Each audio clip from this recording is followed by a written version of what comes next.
Neanderthals, our large-brained evolutionary relatives, are frequently viewed through the lens of their physical and cultural abilities, which were once regarded as primitive in comparison to Homo sapiens.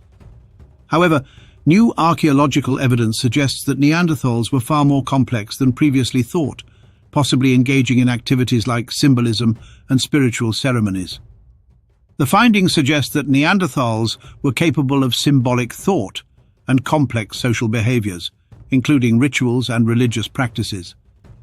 This theory is based on discoveries of objects such as large animal skulls in caves, cave art, and evidence of burial practices. These findings suggest that Neanderthals may have used cultural expressions related to symbolic thought, spirituality, superstition, and possibly even rituals. This video delves into the archaeological evidence supporting the notion that Neanderthals participated in symbolic activities and ceremonies. We will look at the evidence, how it has been interpreted, and what it tells us about Neanderthal cognition and culture. The discovery of large animal skulls in caves across Europe, particularly in Spain, provides important evidence supporting the hypothesis that Neanderthals may have held ceremonies.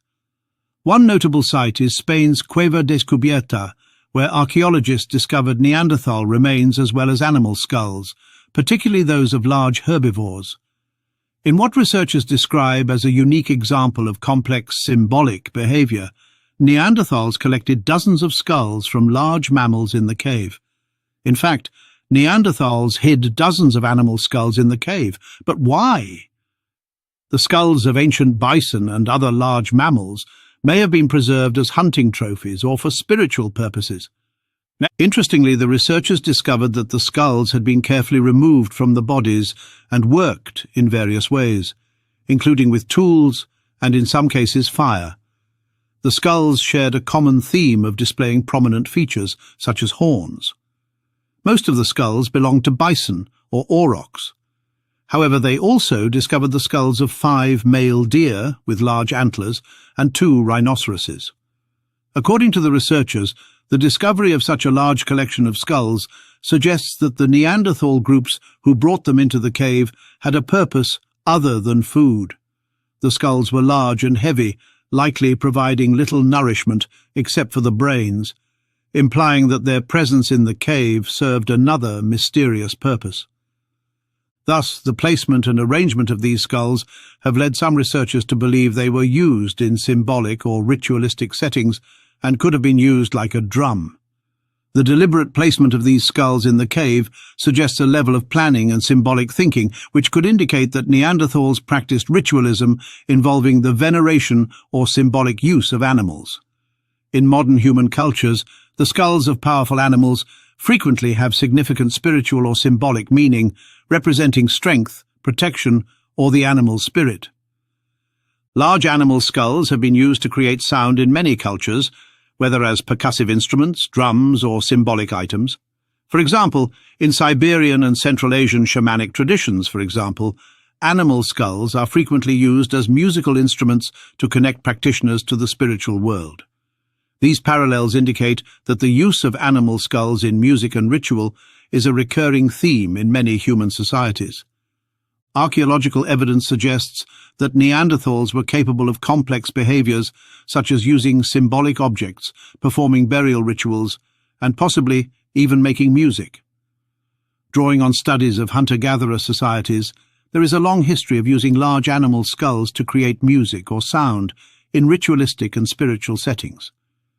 This provides a compelling framework for speculating that Neanderthals, like many later human societies, may have used animal skulls to generate sound. So the researchers propose that Neanderthals used large animal skulls to make percussive sounds or music, most likely in ritual or communal settings, similar to practices described in various ethnographic accounts where animal skulls serve as symbolic and sonic instruments. These uses could have been related to spiritual beliefs, social rituals, or community cohesion. Interestingly, recent DNA studies have shown that in Western Europe there existed 2 very distinct Neanderthal lineages 50,000 years ago. One was very archaic, and the other had more modern DNA, suggesting input from Homo sapiens. And these genetic differences also align with cultural differences, with the more modern Neanderthals also using more advanced tools, while the more archaic Neanderthals used simpler technology. This has fascinating implications for Neanderthal behavior and culture. Given the evidence that Neanderthals engaged in complex social behaviors such as burials and possibly symbolic use of objects, it is reasonable to speculate that music or sound making could have served similar functions. Animal skulls, imbued with symbolic meaning and used in conjunction with rhythmic sound production, may have played an important role in Neanderthal communal ceremonies, aiding in group cohesion or facilitating spiritual experiences. Whatever the case, the discovery of a structure deep inside Bruniquel Cave in southern France also has revealed intriguing evidence of Neanderthal cognitive abilities and symbolic behavior. One of the most remarkable discoveries from this cave is a structure made of broken stalagmites that have been purposefully arranged in a large circular pattern. This unique discovery sheds light on the complexities of Neanderthal culture, as well as their potential use of subterranean spaces for purposes other than cold weather survival. Astonishingly, advanced uranium series dating techniques revealed that the structure was 176,000 years old, long before Homo sapiens likely arrived in Europe. This strongly suggests that the creators were Neanderthals, who were the only known human species in Europe at the time. The deliberate arrangement of broken stalagmites in a circular shape raises numerous questions about the structure's motivations. Several interpretations have been proposed, but it is clear that the construction required a significant amount of effort and planning. While there is no definitive proof of the structure's purpose, many researchers believe it may indicate some form of symbolic or ritualistic behavior. The circular arrangement suggests that it was more than just a functional structure, such as a shelter, and may have had cultural or spiritual significance. This discovery calls into question earlier assumptions that Neanderthals were primitive or incapable of abstract thought. The structure of Bruniquel Cave suggests that Neanderthals engaged in complex social behaviors such as ceremonies, gatherings, or even ritual activities involving the lighting of fires in these deep, dark spaces. The Bruniquel Cave discovery is critical for reshaping our understanding of Neanderthals. It clearly shows that they were capable of advanced planning, cooperation, and perhaps symbolic thought. The fact that they went deep into the cave and built such a feature suggests that Neanderthals had more advanced cultural practices than previously thought. While early Homo sapiens in Africa did nothing remarkable until 100,000 years ago, Neanderthals engaged in complex behaviors nearly 200,000 years ago. In fact, one of the most contentious issues regarding Neanderthal behavior is their burial practices. Evidence of deliberate burial is frequently interpreted as a sign of symbolic thinking and possibly spiritual beliefs, as it implies concern for the dead and perhaps beliefs about an afterlife. Numerous Neanderthal burial sites have been discovered throughout Europe and the Near East. Neanderthal skeletons have been discovered in what appear to be prepared graves at sites such as La Chapelle-aux-Saints in France, indicating that some Neanderthals practiced burial across a large geographic area.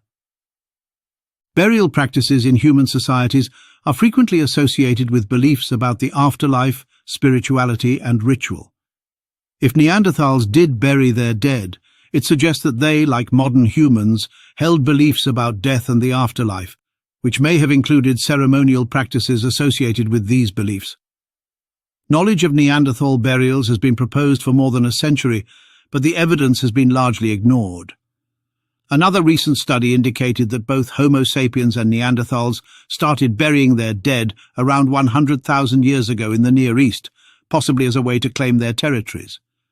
Surprisingly, several key archaeological discoveries indicate that Neanderthals also deliberately buried infants and newborns. These sites, which are spread across Europe and the Near East, show that infant burials were part of a larger cultural practice. One of the most notable examples is from the La Ferracie cave in France, where the remains of a small Neanderthal child were discovered buried in a small grave. The body was carefully placed, implying intentional burial rather than a natural accumulation of bones. Several Neanderthal infants were also buried at Amud Cave in the Levant around 50,000 years ago. All of these findings contribute to the growing body of evidence that Neanderthals were capable of symbolic thought and cultural expression. Deliberate burial is frequently regarded as a sign of cognitive sophistication because it necessitates planning, forethought, and an understanding of symbolism. By burying their young and old alike, Neanderthals demonstrated emotional depth, as well as the ability to engage in behaviors that went beyond the immediate practical needs of survival. As new evidence emerges, Neanderthal spiritual practices continue to challenge long-held assumptions about their abilities, shedding light on their similarities to modern humans in terms of emotional expression and social organization. The discovery of Neanderthal superstition, mythology, burial practices, and symbolic behavior raises significant questions about the evolution of spirituality. Did Neanderthals hold spiritual beliefs similar to early Homo sapiens? And if so, what does this reveal about the origins of spirituality in human history? Some researchers have proposed that the ability to think symbolically, such as creating art and music, evolved prior to the divergence of Neanderthals and Homo sapiens. If this is the case, the origins of mythology and superstition could be much older than previously thought, dating back to a common ancestor over 500,000 years ago. Alternatively, it is possible that Neanderthals evolved these behaviors independently, via convergent evolution. In either case, evidence suggests that Neanderthals were capable of complex behaviors that extended beyond basic survival strategies. In conclusion, a growing body of archaeological evidence supports the hypothesis that Neanderthals engaged in superstition and practiced spiritual ceremonies, such as the arrangement of animal skulls in caves and the discovery of Neanderthal burials. While definitive proof of Neanderthal music and mythology is still elusive, the evidence suggests that the species was far more cognitively and culturally sophisticated than previously thought. The possibility that Neanderthals practiced music and ceremonies challenges our understanding of Neanderthal culture, while also shedding light on the deep evolutionary roots of human spirituality and creativity. As we discussed, archaeological discoveries in Europe revealed animal skulls arranged in symbolic patterns in several Neanderthal habitation sites. The deliberate placement of skulls, particularly those of large herbivores such as aurochs, suggests that Neanderthals assigned meaning to these objects. The symbolic use of skulls, combined with the presence of tools capable of producing sound, such as percussion bones, suggests that skulls were not only symbolic, but also used to create sound, particularly in ceremonial contexts. Large animal skulls with their hollow cavities and robust surfaces are ideal for producing percussive sounds. When struck with bones or wooden tools, the skulls could produce a wide range of sounds, from sharp, rhythmic strikes to resonant, drum-like tones.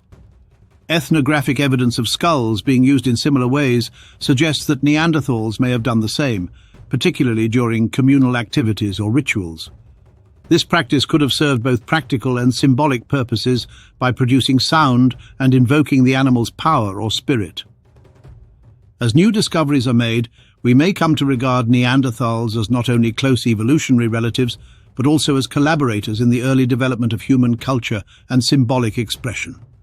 Thanks for watching to the end, and please share your thoughts in the comments. Thank you and take care.